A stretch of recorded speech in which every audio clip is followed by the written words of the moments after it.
Momentarily, you will see the aircraft that took the Golden Knights up in the air. You've got to check this airplane out. It is such a beautiful paint job. It is a Fokker F-27. Thank you, Bill. Glasses, because you're going to be looking up at the sky. We don't want you to hurt your eyes. And make sure you get plenty to drink today. It's going to be warm. We don't want you to get dehydrated. So please take care of yourselves, and you'll have a lot of fun out here. We have a wonderful show for you today. And here comes the Golden Knights airplane off to your right. Hey, Bill. Right homing engine, flying the lead aircraft. Coast Hasty Yard is Billy Gordon. And flying the wing, the number 2 aircraft is Billy Segala from Cannon, Connecticut. My name is Al Rocco, and I'm a local character out here. I live just about 20 minutes from here out in West Hampton, Mass, as they take it up across the top in a series of loops and trails. This is just a short distance that they do to open the show out here as we come down from altitude and take it right back up into the vertical. Watch for the airspeed to die right off up here on top.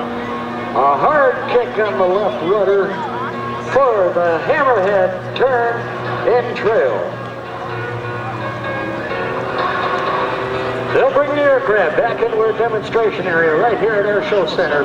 Pull back on a stick, take it up into the vertical, and up on top, they'll snap the aircraft all the way around for the avalanche or the snap on top of the loop.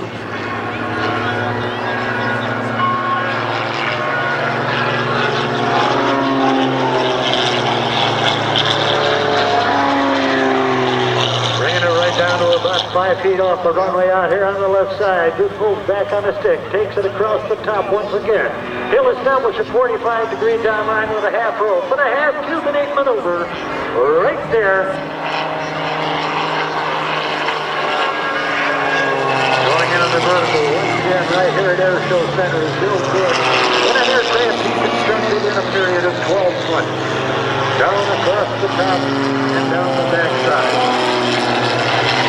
In the board of the Capra, moving up to Pitts S1C, later on a Pitts S1S for a highly modified 240 horsepower engine, and then transitioned into the Crispinese.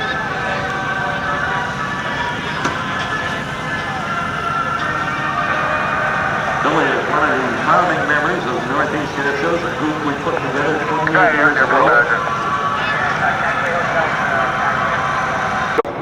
And that's been in service since 1976. Was the first American fighter that was able to go ballistic. Both of these airplanes, in fact, are capable of this maneuver. And basically what that is they can accelerate going straight up with the right weight to fuel combination. So it's a very, very powerful airplane. The F-15, for instance, that'll be through first, has 2 Pratt & Whitney turbofans with afterburners that put out 23,450 pounds of thrust each. Everybody always wants to know how fast they can go. The maximum speed on the F-15 can be over 1,875 miles an hour. You won't see that here, but it can be done. The F-16 is no slouch either. It can go about 1,500 miles an hour at maximum. That's Mach 2, twice the speed of sound. What you're getting now is the airplane in the landing configuration. Notice the speed brake on top of the airplane pointing up.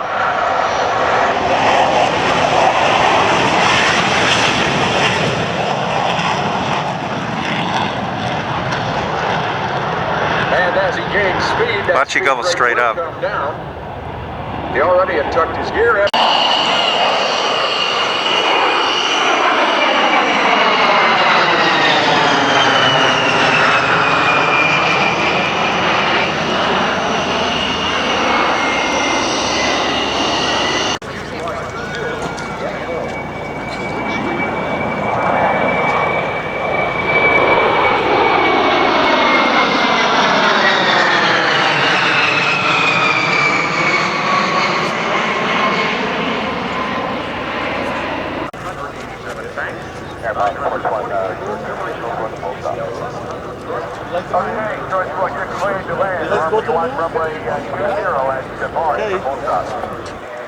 Run this way.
Yeah, hang on. What do you think?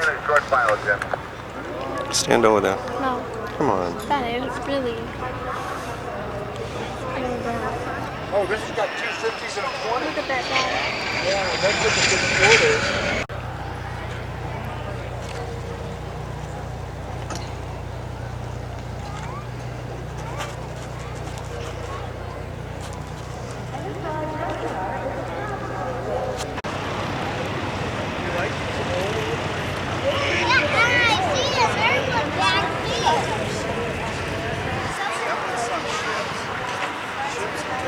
See, he's carried a torpedo. Phone short of Bravo over there. We got a couple 810s on Bravo parking down. Oh, they got one up there. George Bush flew one of these.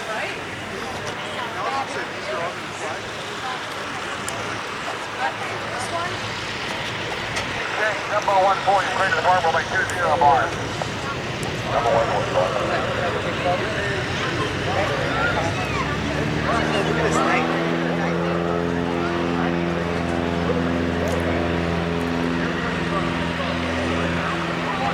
See the gun up there? And they had a turret gunner.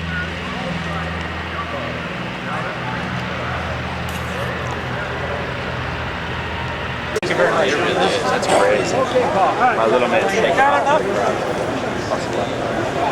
Free admission with paid admission on 3 dates.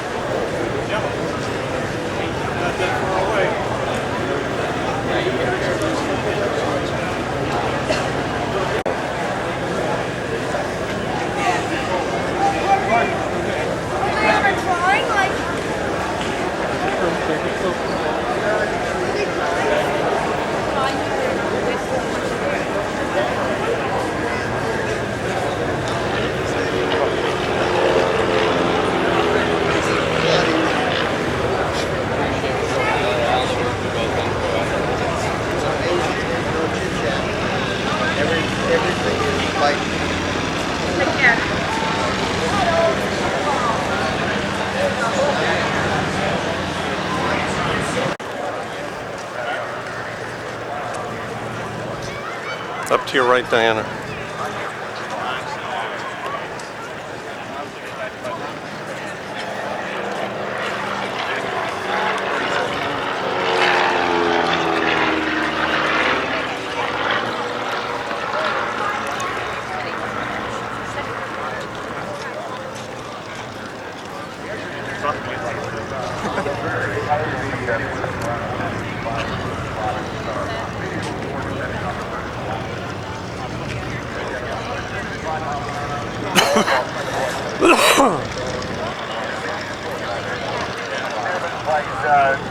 Just hold short, please.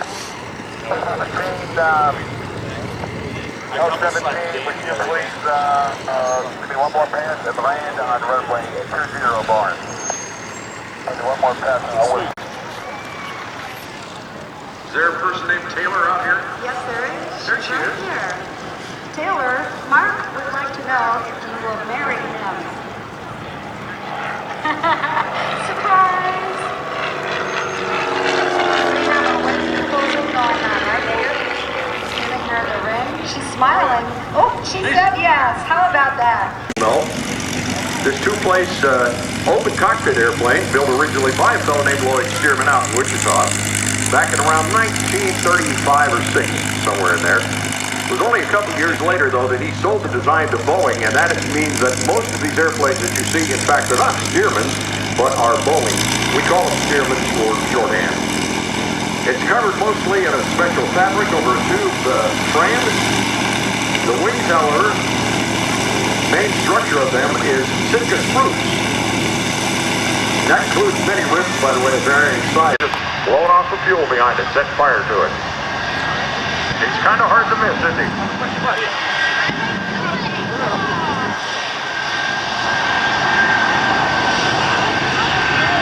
Jet truck. Jet poly truck.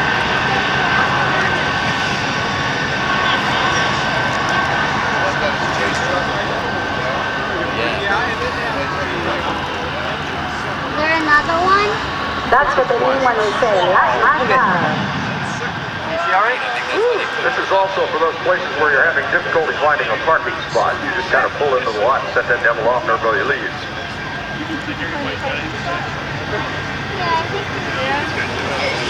Where's the other jet trucks? Is there more jet trucks? Or just one? Yeah, I got it. Daddy, is there... One. He's gonna come start down there. He's gonna come down this way. About 10,000 miles. Another guy in Louisiana. Now he's going to bring it up and really pop the afterburner. Get ready for this sound. Is it gonna be loud? Yeah, he'll be alright. Okay, maybe not. Sound like it was. You don't want to do it in the middle of that cloud. Oh, there he is, Dad. Just make sure the afterburner is rewind. You believe it? It sounds like gunshots.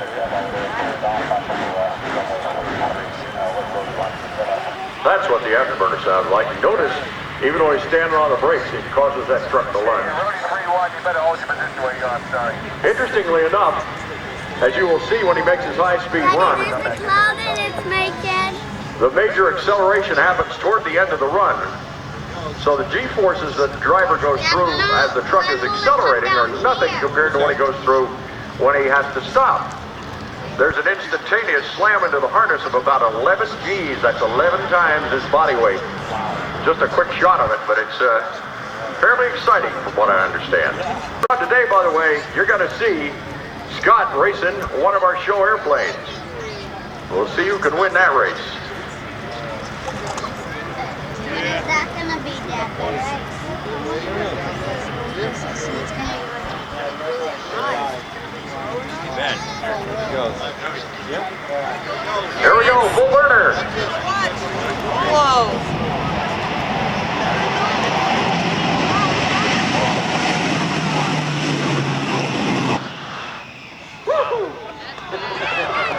That's fast.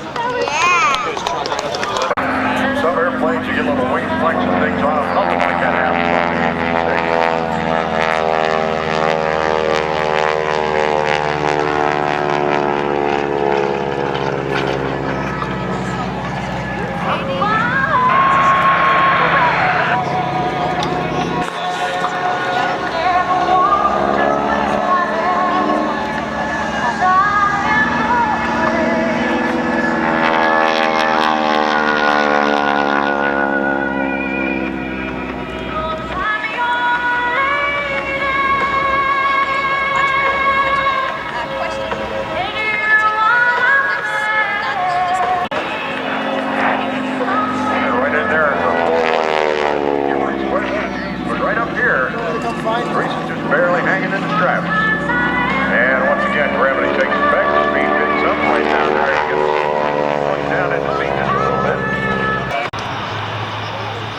In its aerial delivery role, it can drop loads from the air up to 42,000 pounds, or it can use high flotation landing gear to land and deliver cargo on rough dirt strips.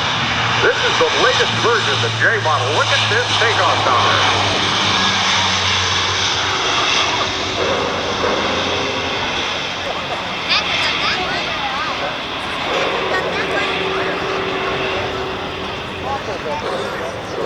The C-130J is the latest addition to the fleet. It was introduced back in 1999 and is rapidly replacing E models as they are retired.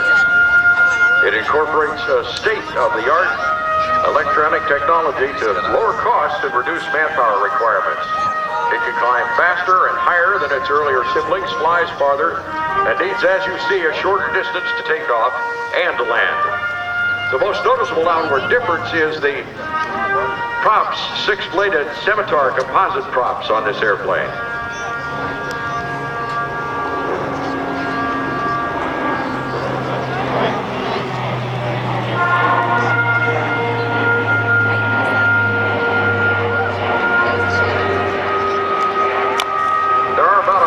Sharp angle and have absolutely no problems whatsoever.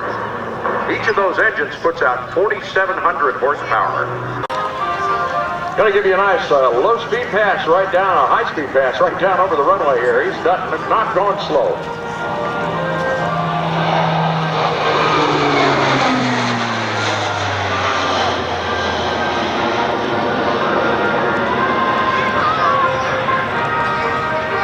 And you got to trust me on this. The original Hurt, with its engines that put out somewhere in the order of 4,200 horsepower, simply couldn't pull that maneuver right there. They could climb pretty steeply, but the speed fell off pretty rapidly at the top.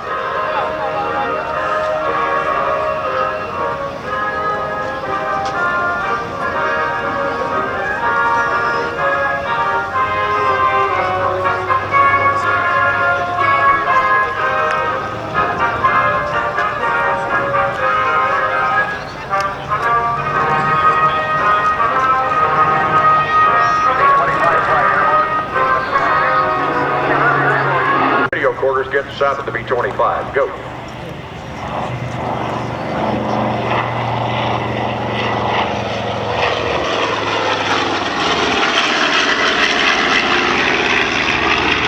Mustang, of course, was the airplane that was designed, built, and flown in only 17 weeks in early 1940. Oh, that's the B-47. Got the order wrong. B-47, known as the Thunderbolt, but known to many as the Junk because of its size, armed with A-50 caliber machine guns. Air Force records show they destroyed 11,874 enemy aircraft during the war. Here comes the P-51, and again, a sound that you want to hear, so I'll stop till he goes through.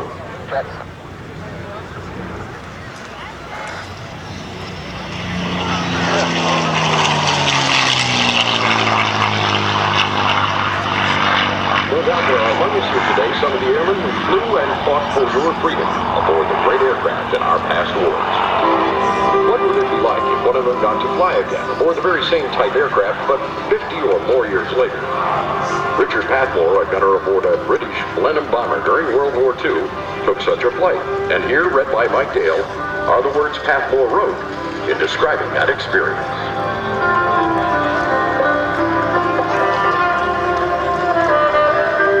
So once again, after these many years, and in the evening of my days, as in their early dawn, I step ways this way and that until at last we stop. But wait, and now the engines gather up their strength and roar. The earth flows past and falls away, and so at long last, I am indeed ajar.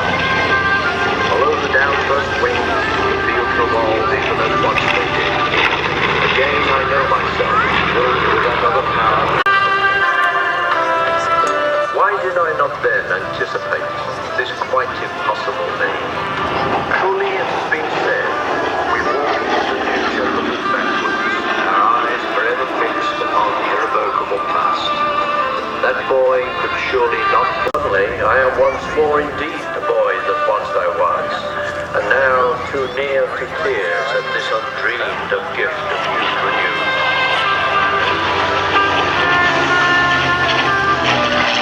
But many men, beautiful, and they all dead to lie.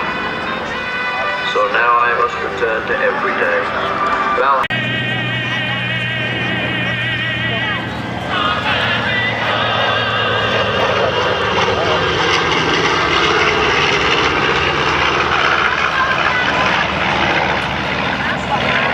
Flyback for you. During the first, we'll be in a clean configuration, flying 1,000 feet above the ground at an airspeed of 250 knots. Now, it may appear that we are low and slower, but that's just an illusion.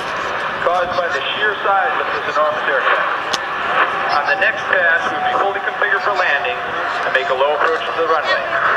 When we advance the power to climb away, you'll hear the roar of our 4 engines producing over 170,000 pounds. Ladies and gentlemen, from your U.S. Air Force and from Westover, the Chicopee, here is the C-5 Galaxy. Hey, baby.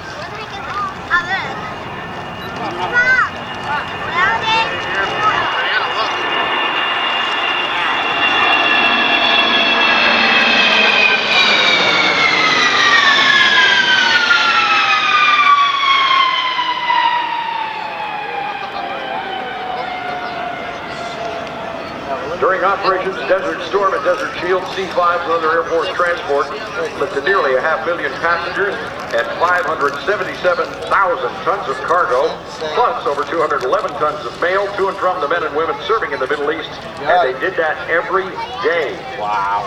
Thanks to a modernization program started by the Air Force in 1998, the Galaxy is expected to get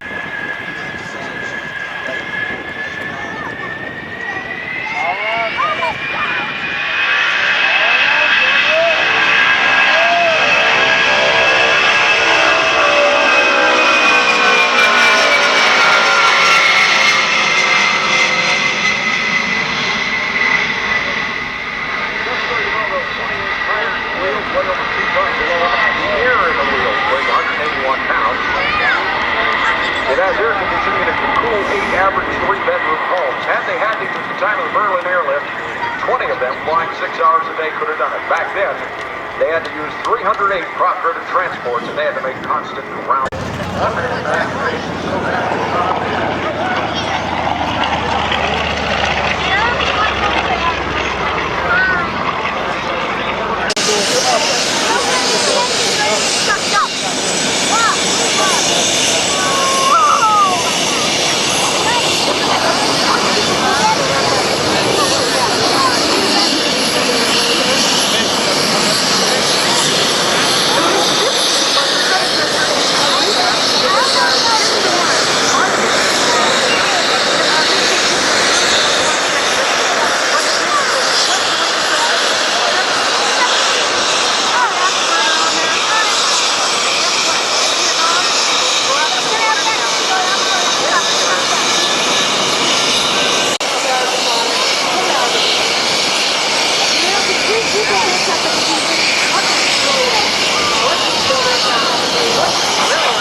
Thanks, Diana.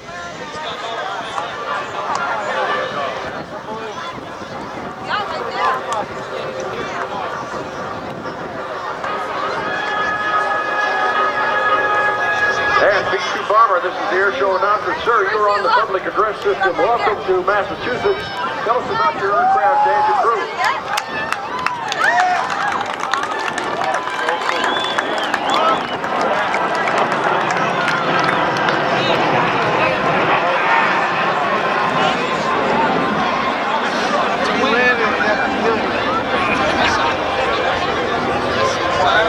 Really?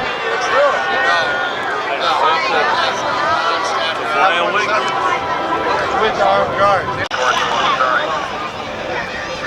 The B2 is about to make a second pass from the right. I guess the 122.9 is not working here at one time. Just want you to know that supporting Operation Enduring Freedom, the B2 set a record for the longest combat mission ever, 44 hours from Whiteman Air Force Base to Afghanistan and back, and it did that without having to land on foreign soil. And B2, this is the air show announcer. Sir, you are on the public address system. Why don't you say hi to the folks down here? Air show. How you doing?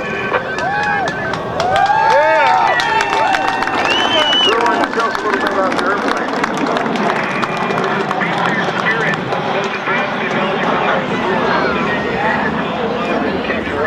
You guys out there, give us a lot of and what about stricter check rates? You can see all this shit, you know, on the wings, all the whites and all that.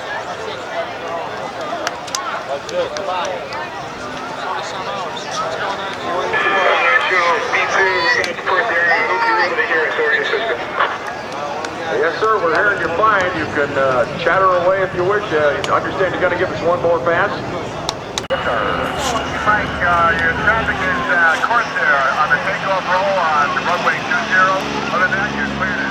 Okay, no, you can make a right turn on the parking out of the plane. Now we're going to start it.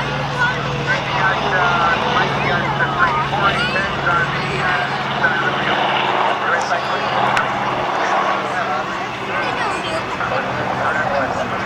Ladies and gentlemen, let me introduce you to the announcer for Mike Cooley and the show today, Rick Grutzinger. Bill, thank you very much. Ladies and gentlemen, it's our pleasure to bring you world-renowned aerobatic pilot and U.S. National Aerobatic Champion, as well as the winner of many aerobatic titles, including being the member of several World Aerobatic Competition teams all the way from Boston, Massachusetts. It's Mr. Michael Julian. He took off just a few moments ago, and he's currently on his first in about 3,000 this weekend by Obashan Hardware and Clinton, ladies and gentlemen. Watch it now. As he goes vertical into the left once again now, hanging on that three-bladed Hartzell composite propeller, the 300 horsepower IO 540 engine pulling him ever vertical into the sky. He'll turn that air show smoke off, and now watch him as he backs the airplane up right back into his own smoke trail. Michael Julian, ladies and gentlemen, hailing from Boston, Massachusetts, learned to fly at the age of 14, soloed on his 16th birthday, performed at his first air show at the age of 17, his first aerobatic competition that very same year. When we say Michael wrote the book on aerobatics, we mean it quite literally, ladies and gentlemen. He's the co-author Right, in the Corsair, Dan Damio.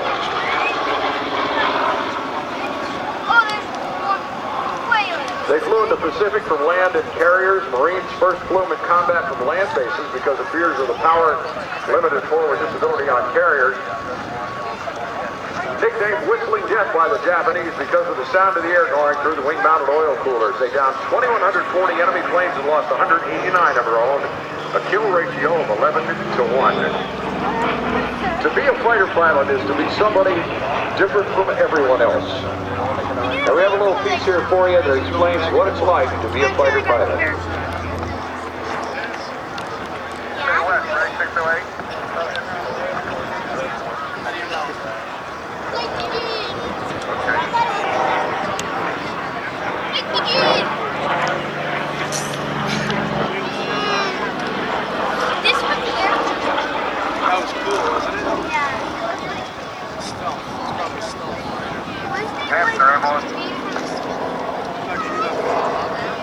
Oh, remember the alien?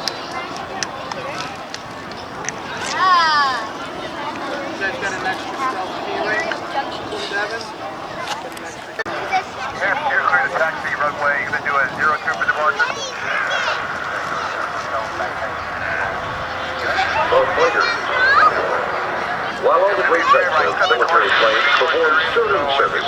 It is the fighters that best demonstrate mastery in the skies, operating at the very limits of the airframe, the engine, and the pilot. They are the elite. They are the thoroughbreds of airplanes.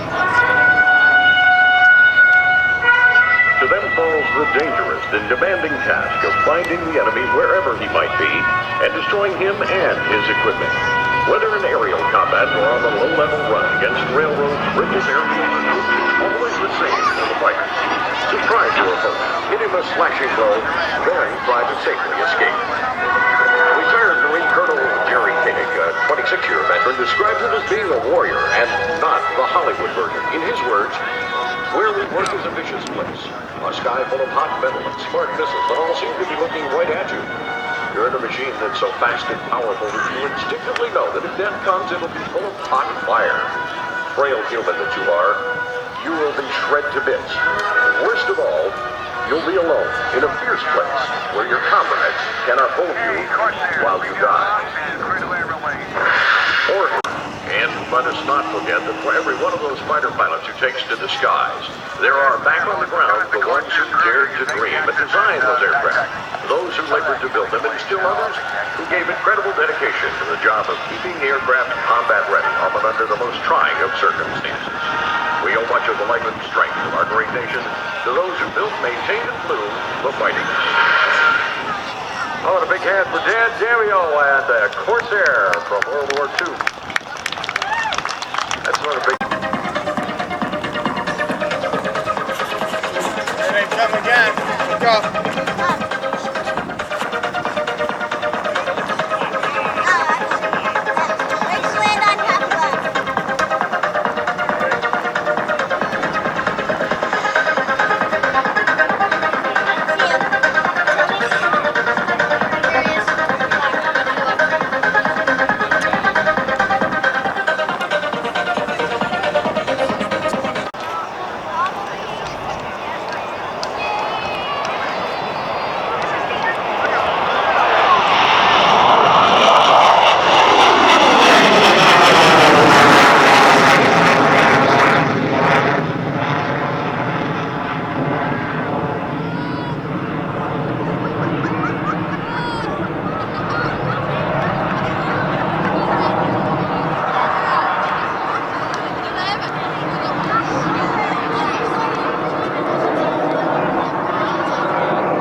Watch this.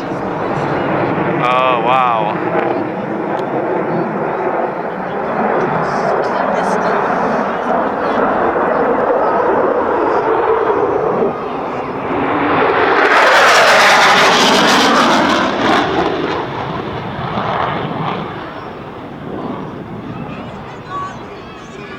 Is that cool or what?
Dude, we should just go.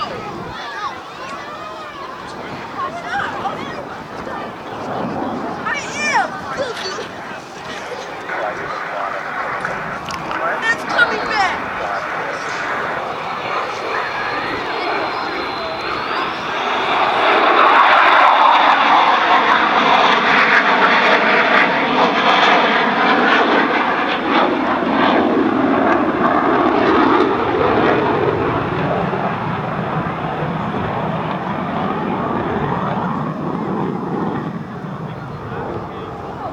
Watch him go up.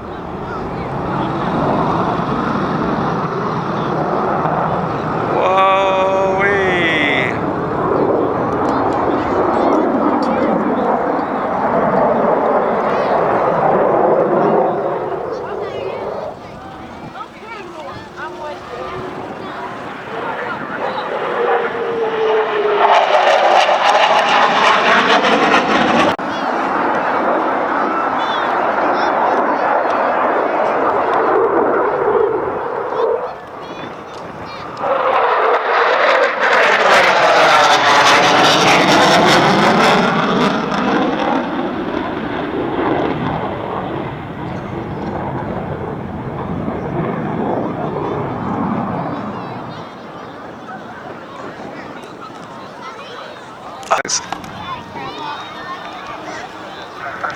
Oh, this is beautiful. Look at this. Right over our heads.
Airbox Tower, the violators outside the airspace 5 northeast bound.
Boss 7, can you say again? Yeah, we're going to start out with the low show and hope to transition to the high show. Hey, got it, boss.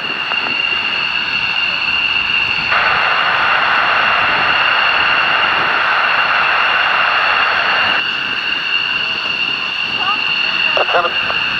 027. 027. 1 lights out smoke. 2, 4. Take it off for 101. Take it off for a low show. Low show team. 3, 4. 6. 7. 8.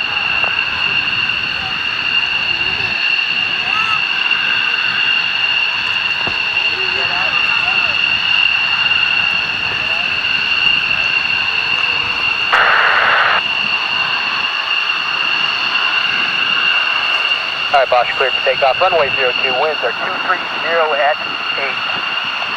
Stand by for the retrans. It's go time. Get her done. It's go time.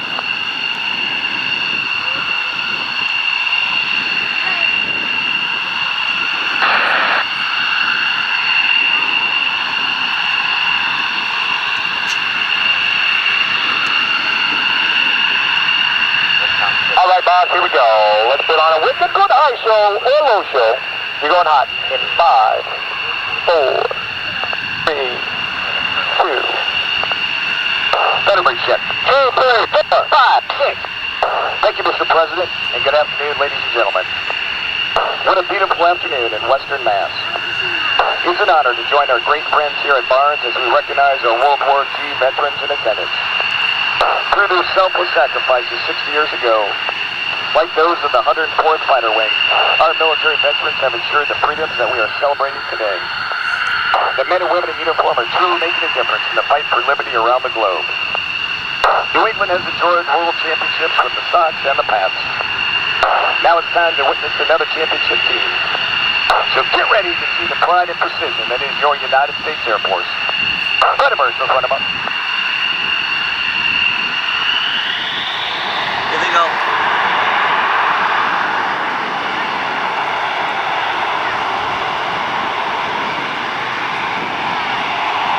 Smoke gone, ready now. Smoke gone, ready now. Thunderbirds, release brakes, ready now. Burners, now.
now.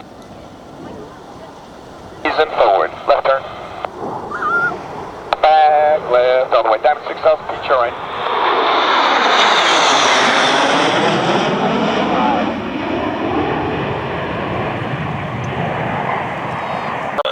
A little more pull.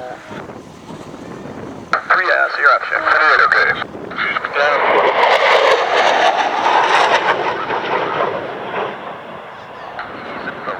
Left turn.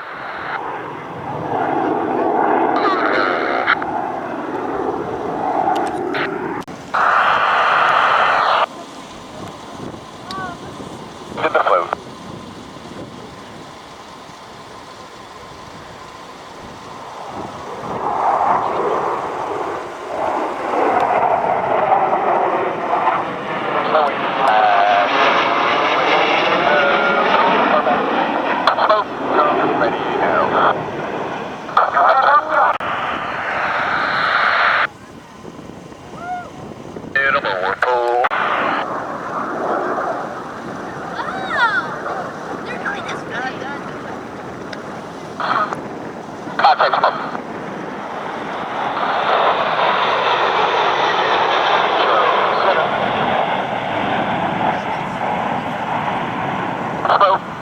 Ready now, power up, power right on up, little nose coming up, little more pull.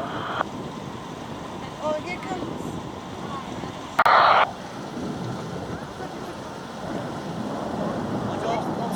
Smoke gone, ready now, set 230. Smoke gone, ready now, go spread.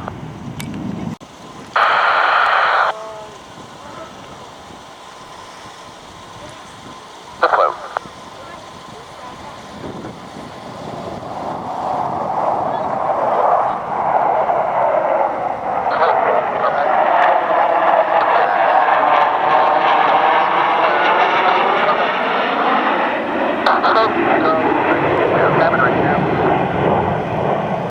Ready now, come on, time spread ready now, 410.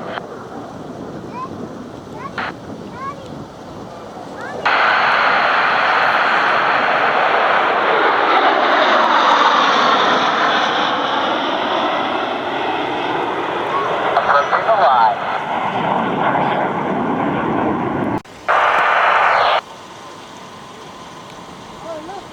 I'm ready now. Into the float.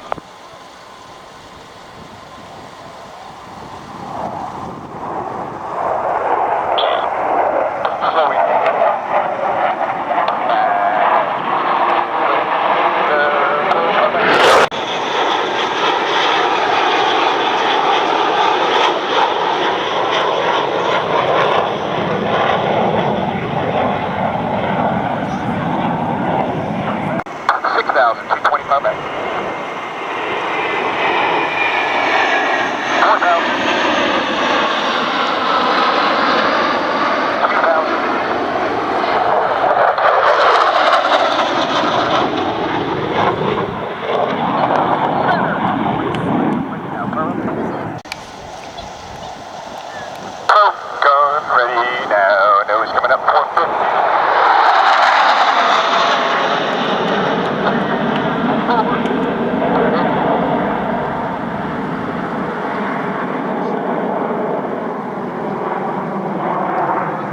Get the flip permit.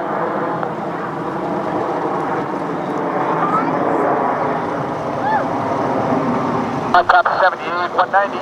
Back in with the pull.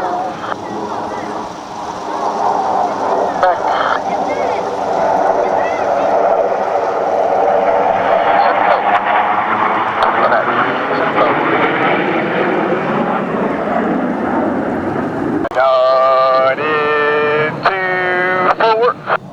There's 4.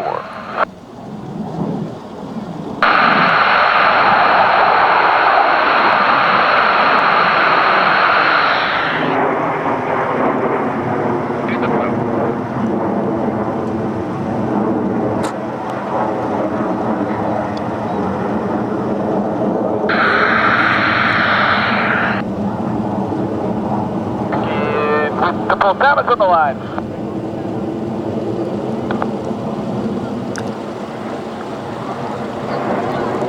get a mower pole.